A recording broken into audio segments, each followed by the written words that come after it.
Iran में विरोध प्रदर्शन हो रहा है। जनता सड़कों पर है। शीर्ष शासक खामेनेई के खिलाफ प्रदर्शन को दबाने की कोशिश हो रही है, लेकिन ये और बड़ा हो रहा है और उग्र होता जा रहा है। ऐसा नहीं कि ईरान में ये सब पहली बार देखा जा रहा है। एक दौर में यही जनता ईरान के पहले सुप्रीम लीडर अयतुल्ला रुहुल्ला खुमैनी के स्वागत के लिए एयरपोर्ट के बाहर खड़ी थी। बीबीसी ने अपने एक आर्टिकल में लिखा था कि इतनी भीड़ उससे पहले कभी नहीं देखी गई थी, लेकिन वो एक अलग दौर था और ये एक अलग दौर है। इस दौर में क्या हो रहा है उसे समझने से पहले ईरान के उस दौर की कहानी जाननी होगी जहां कोई खामेनी नहीं था, महिलाओं पर कोई बंदिश नहीं थी, मुल्क आजाद ख्याल का था। लेकिन इस्लामिक क्रांति ने सब कुछ बदल दिया। 1979 के पहले का ईरान में भले ही आज शिया यानी इस्लामिक शासन चल रहा हो, लेकिन एक दौर था जब ये इस्लाम नहीं बल्कि पारसी धर्म का केंद्र था। बीबीसी की रिपोर्ट के मुताबिक यहाँ सबसे पहले आर्य जनजाति के लोगों ने पनाह ली थी। पैगंबर ज़ोरास्टर को ईरान में पारसी धर्म का संस्थापक माना जाता है। यहाँ की सभ्यता काफ़ी ज़्यादा पुरानी है। एक दौर में ईरान के राजा यूनान से लेकर हिंदुस्तान के कई इलाकों पर राज करते थे। 550 ईसा पूर्व से 651 ईसा पूर्व तक ईरान में पारसी धर्म का बोलबाला रहा। 7वीं सदी में इस्लाम ने पहली बार ईरान में अपने पैर पसारने शुरू किए। मुस्लिम शासकों ने हमले किए और धीरे धीरे इस्लाम देश में फैलने लगा। इसके बाद कई पारसियों ने इस्लाम धर्म को कबूल लिया और कुछ ही दशकों में ईरान एक इस्लामिक देश बन गया। इसके बाद 1501 में ईरान में शिया शासन की शुरुआत हो गई। हालांकि तब तक पूरी तरह से कट्टर इस्लाम नीतियां लागू नहीं हुई थी।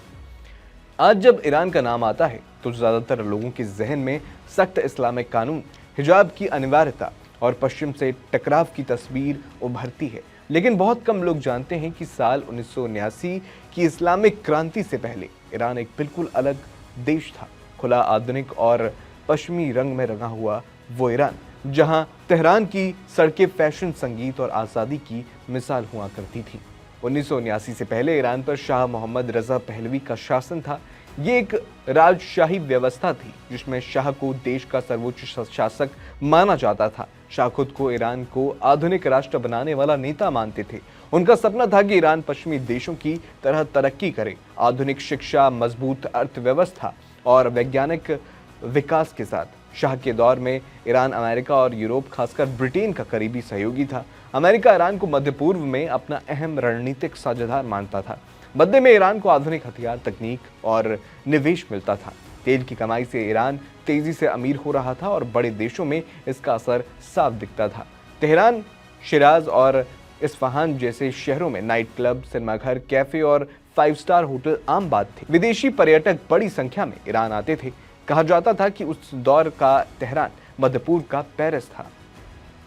पहलवी के शासन में ईरान में महिलाओं की स्थिति आज के मुकाबले कहीं ज्यादा मजबूत और स्वतंत्र थी। हिजाब या बुर्का पहनना अनिवार्य नहीं था। महिलाएं स्कर्ट, जीन्स और पश्चिमी कपड़े पहनती थीं। वे डॉक्टर, इंजीनियर, प्रोफेसर, पत्रकार और सरकारी अफसर के रूप में काम करती थीं।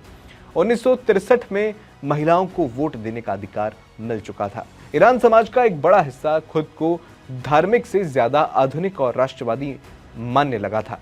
पारंपरिक इस्लामिक मूल्यों की जगह पश्चिमी जीवन शैली अपनाई जा रही थी, खासकर शहरी इलाकों में। ईरान में तब तरक्की के साथ विरोध भी था। कट्टर मुस्लिमों की तादाद बढ़ रही थी। इस्लामिक राष्ट्र की मांग के बीच राजा के खिलाफ असंतोष पैदा होने लगा। राजनीतिक विरोध दबाए दिए जाते थे। तेल की दौलत का फायदा ज्यादातर अमीर तबके तक सीमित था। पहलवी के खिलाफ विरोध। ग्रामीण इलाकों और गरीब वर्ग में यह भावना बढ़ रही थी कि पश्चिमीकरण ने ईरानी संस्कृति, इस्लामिक पहचान को नुकसान पहुंचाया है। शाह की नीतियों से सबसे ज्यादा नाराजगी धार्मिक नेताओं में थी। उन्हें लगता था कि ईरान अपनी इस्लामिक जड़ों से दूर जा रहा है।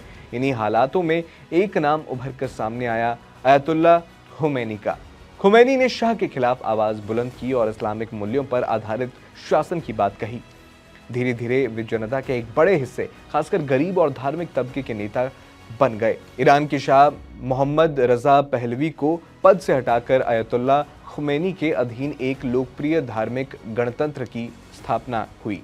शाह 1941 से सत्ता में थे, लेकिन उन्हें निरंतर धार्मिक नेताओं के विरोध का सामना करना पड़ता रहा था। इससे निपटने के लिए शाह ने इस्लाम की भूमिका को कम करने, इस्लाम से पहले की ईरानी सभ्यता की उपलब्धियां गिनाने और ईरान को एक आधुनिक राष्ट्र बनाने के लिए कई कदम उठाए, जिससे मुल्ला और चिढ़ गए और उन्हें अमेरिका का पिट्ठू कहने लगे।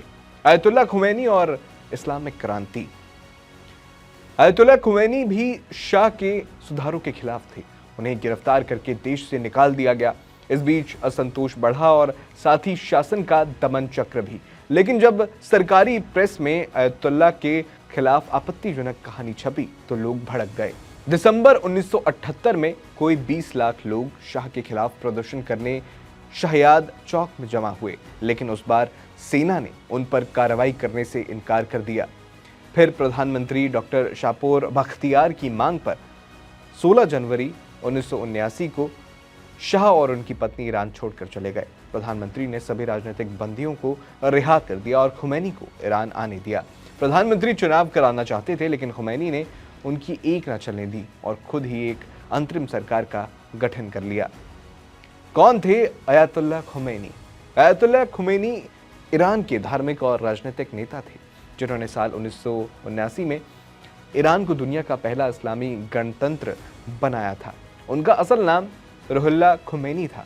खुमैनी का जन्म मध्य ईरान के कोहन में हुआ था। बाद में वो एक धार्मिक विद्वान बने और 1920 के शुरुआती दशक में उन्हें शिया विद्वान होने के नाते आयतुल्लाह नाम दिया गया। ईरान का शाह शासन पश्चिमी बदलावों का समर्थक था और आयतुल्लाह इसका खुलकर विरोध करते थे। इसी विरोध की वजह से उन्हें साल 1962 में गिरफ्तार कर लिया गया। उनकी गिरफ्तारी ने उन्हें राष्ट्र नायक बना दिया और फिर साल 1964 में उन्हें देश से निष्कासित कर दिया गया। निष्कासन के दौरान वो तुर्की, इराक और फ्रांस में रहे।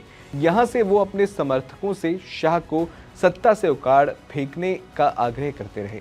1970 के दशक के अंत तक शाह की लोकप्रियता घटने लगी और देश में चारों तरफ दंगे फैल गए और प्रदर्शन और हड़तालें होने लगी।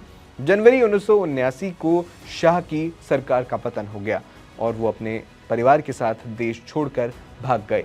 1 फरवरी 1979 को आयतुल्लाह खुमैनी ने ईरान की सत्ता पर काबिज हो गए। राष्ट्रीय जनमत संग्रह में उन्हें शानदार जीत हासिल हुई।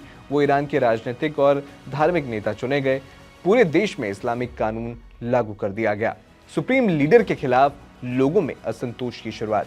सितंबर 1980 में शट अल अरब जलमार्ग पर हुए विवाद के बाद इराक ने ईरान पर आक्रमण कर दिया, जिसकी उम्मीद नहीं की जा रही थी। युद्ध 8 सालों तक चला और इसमें करीब 10 लाख लोग मारे गए। इसमें दोनों पक्ष अपना लक्ष्य हासिल करने में नाकाम रहे। युद्ध ने ईरान में इस्लामिक क्रांति के उत्साह को ठंडा कर दिया और वहाँ के कुछ लोग अपने नेता की क्षमता पर सवाल उठाने लगे। आज का ईरान उसी क्रांति की विरासत है, लेकिन ये विरासत अब टूटने की कगार पर है। लोग ईरान के दूसरे सुप्रीम लीडर खामेनी के खिलाफ सड़कों पर हैं, पाबंदियों के खिलाफ अपना विरोध जता रहे हैं। ईरान में ये प्रदर्शन सिर्फ सत्ता के खिलाफ प्रदर्शन नहीं, बल्कि इसके जरिए इतिहास आईने में खुद को बदलते हुए भी देख रहा है। ईरान में चल रहा प्रदर्शन ये भी बताता है कि समाज बदलता है, सत्ता बदलती है और समय के साथ शासक भी बदल दिए जाते हैं। ये जानकारी आपके लिए हमारे सहयोगी कन्हैया ने जुटाई थी। आपका इस पर क्या कहना है, हमें कमेंट बॉक्स में ज़रूर बताएं।